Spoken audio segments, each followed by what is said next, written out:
Hi friends, నేను మీ మీనా ముక్తేశ్వర్. విరిసిన మల్లెలు డైలీ టాపిక్. ఈరోజు కొత్త పూత. మామిడి చెట్టు కింద వాలు కుర్చీ వేసుకొని కూర్చొని ఉంది పంకజాక్షి. తను కొత్తగా ఆ ఇంటికి కాపురానికి వచ్చినప్పుడు తనతో పాటు తన పుట్టింటి నుండి సరదాగా మామిడి తోటలో నుండి ఒక మొక్క తీసుకొచ్చింది. ఎన్ని తీయని పళ్ళను అందించిందో, ఎన్ని జ్ఞాపకాలను ఇచ్చిందో. మొదటగా ఆ చెట్టుకి కొత్త పూత వచ్చినప్పుడు తన ఆనందం, ఆ పూత పిందెగా కాయగా మారినప్పుడు, తొలిసారిగా తను గర్భవతి అని తెలిసి ఆ పుల్లటి మావిళ్లను తింటూ వేవిళ్ల బాధను తగ్గించుకున్న రోజులు గుర్తుకు వచ్చాయి. శ్రీమంతపు వేడుకల్లో పండిన ఆ మామిడి పళ్ళనే తన ఒడిలో పెడుతున్న అమ్మ, అత్తగారు, ఆడబిడ్డలు గుర్తుకు వచ్చారు. తొలిపూత మధురం, తొలి కాన్పు మధురం, తొలి బిడ్డ మధురం, మనసు తెలుసుకున్న భర్తతో ప్రేమగా తొలి కలయిక మధురాతి మధురం. తన భర్త రామ్మూర్తి ఎంత మంచి మనసున్నవారు. ఇంటికి పెద్ద కొడుకుగా తన తమ్ముళ్ళ చదువులు, చెల్లిళ్ళ పెళ్ళిళ్ళన్నీ బాధ్యతలు సక్రమంగా నిర్వర్తించేవారు. అలా అని తనను ప్రేమగా చూసుకోవడంలో ఏ లోపం చేయలేదు. పంకజం, ఎప్పుడైనా మనం చక్కగా బాధ్యతలు నిర్వర్తించేటప్పుడు కాస్త కష్టంగా అనిపిస్తుంది. కానీ ఆ తరువాత అది మనకు ఒక తీపి గుర్తుగా, మనమంటే కుటుంబానికి ఆత్మీయులుగా, ముఖ్యమైన వాళ్ళగా ఎంతో ఆనందంగా ఉంటుంది. కుటుంబ సభ్యుల్లో నువ్వు తెచ్చిన ఈ మామిడి మొక్క నిజంగా ఎన్ని పళ్ళు, ఎన్ని రకాలుగా కాసింది. ప్రతి సంవత్సరం ఏదో ఏడాదికి సీజన్ అప్పుడు కాస్తాయి మామిడి పళ్ళు.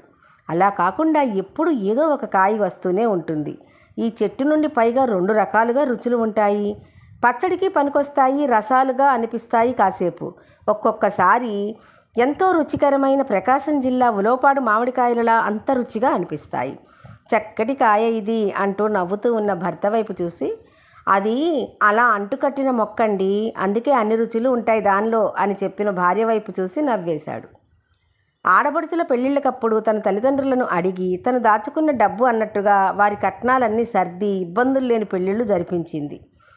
ఇంటి కోడలిగా ఎంతో బాధ్యత తీసుకుంది. ఆ తర్వాత ఆ డబ్బు వడ్డీతో సహా తన భర్త ఎప్పటికప్పుడు తన అకౌంట్లో వేసేసేవారు. లెక్కంటే లెక్కే అమ్మాయి, నీ పుట్టింటి డబ్బు కదూ, అది స్త్రీ ధనం అంటుకుంటే అధికారం మాకు లేదు, నాకు అసలు అవసరం లేదు, కానీ అవసరానికి తీసుకున్నాను కాబట్టి వడ్డీ కూడా ఇవ్వాల్సిందే అని నవ్వేసేవారు. ఇచ్చారుగా వడ్డీగా 2 బిడ్డలను, ముచ్చటైన వారు, చాలు మనకు అంటూ నవ్వేసేది పంకజాక్షి.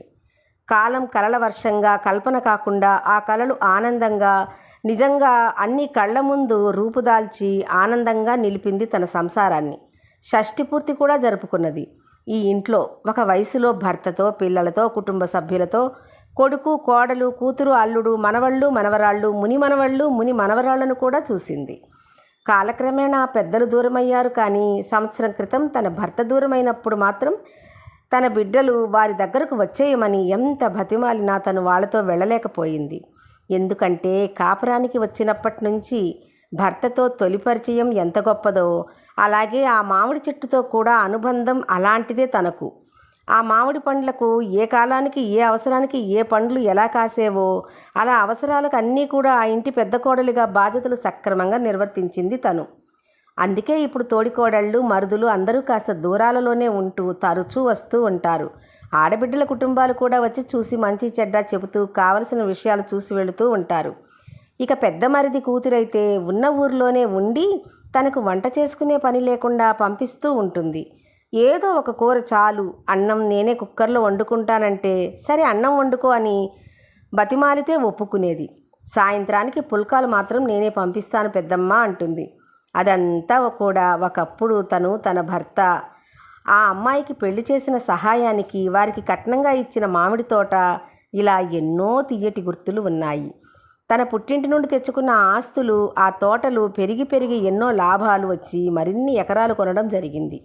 ఆ ఎకరాలతో వచ్చిన ఆదాయాలు ఆడపిల్లలకు ఇవ్వాలి అని ఆడపడుచుల కూతుళ్ళకి, తమ ఇంట్లో పుట్టిన ఆడపిల్లలకు కూడా తను ఇవ్వాలి అని అనడంతో ఈనాడు తనను వాళ్లే ప్రేమగా చూసుకుంటున్నారు.